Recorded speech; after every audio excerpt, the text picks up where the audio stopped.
এই মুহূর্তে Comilla medical college হাসপাতালের সামনে আছেন সহকর্মী ইশতিয়াক আহমেদ। সরাসরি যাচ্ছি তার কাছে। গত দুই দিন আগে যে লাকসামে এক নারীকে যে গণধর্ষণ করা হয়েছে, সেই গণধর্ষণের ঘটনায় কিন্তু গতকাল রাত দিন থেকে শুরু করে রাত পর্যন্ত কুমিল্লা যে লাকসাম থানা রয়েছে, সেই থানা পুলিশ কিন্তু 5 জনকে গ্রেপ্তার করেছে এবং তাদেরকে গ্রেপ্তার করার পর তাদেরকে আজকে দুপুর বেলা তাদেরকে আদালতে উঠানো হয়েছে এবং সেখানে 164 করানো হবে বলে আমরা জানতে পেরেছি। এই মুহূর্তে আমি দাঁড়িয়ে আছি কুমিল্লা মেডিকেল কলেজ হাসপাতাল, যেখানে ওই ধর্ষিত নারী সেখানে রয়েছে এবং তার যে শারীরিক অবস্থার পরীক্ষা নিরীক্ষা এবং প্রাথমিক চিকিৎসা যে বিষয়গুলো রয়েছে সেটি নিশ্চিত করছেন এখানকার হাসপাতাল কর্তৃপক্ষ। আমি যদি জানিয়ে রাখতে চাই যে নোয়াখালী জেলার সোনাপুর গ্রামের এক ভুক্তভোগী নারী তার স্বামীর সাথে তার লাকসামে আসে তার নানু শ্বশুরের বাসায় বেড়ানোর জন্য 12 তারিখ, এবং আমরা দেখেছি সে 12 তারিখ আসার পর থেকে 13 তারিখ ভোর রাতে যখন স্বামীর সঙ্গে সে তার নিজ বাড়িতে ফিরে যাওয়ার কথা ছিল, তো লাকসাম বাইপাস এলাকায় সিএনজি যুগে সে যাওয়ার জন্য সে লাকসাম সিএনজি তে উঠে, তখন তার স্বামীও তার সাথে ছিল। যে সিএনজি চালক তার নাম ছিল মাসুদ, সে লাকসাম বাইপাস থেকে তাদেরকে নিয়ে তখন আমরা দেখেছি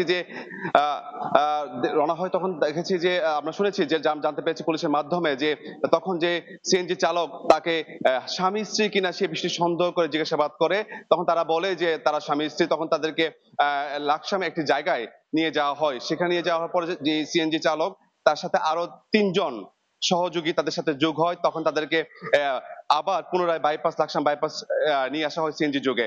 তার পরবর্তীতে আমরা শুনেছি যেটা যে ভুক্তভোগী যে নারী, সেই নারীর যে স্বামীকে তারা মাঝপথে রেখে দেয় অথবা নামিয়ে দেয়। তারপর তাদেরকে একটি পুরো সাবেক যে উপজেলা ভাইস চেয়ারম্যান তার একটি পরিত্যক্ত ভবনে নিয়ে যায়। সেখানে সকাল 9টা থেকে 10:30টার মতো এই 1 ঘন্টা সময় তাকে জোরপূর্বক যে সিএনজি চালক এবং তার একটি সহযোগী দুজনে তাকে ধর্ষণ করে। তার পরবর্তীতে সেখান থেকে তারা লাকসাম 8 নং ওয়ার্ডে নিয়ে যাওয়া হয়, অর্থাৎ 13 তারিখ এবং 14 তারিখ, এই 2 দিন। 14 তারিখ বিকেল বেলা তাকে নিয়ে আবার সেখানে 14 তারিখ এক ভাড়াটিয়া বাসায় নিয়ে যাওয়া, সেখানে তাদেরকে ধর্ষণ করে বলে আমরা জানতে পেরেছি। তার পরবর্তীতে 16 তারিখ এই যে ভুক্তভোগী নারীর মা এসে থানায় মামলা করলে পুলিশ 5 জনকে গ্রেপ্তার করে।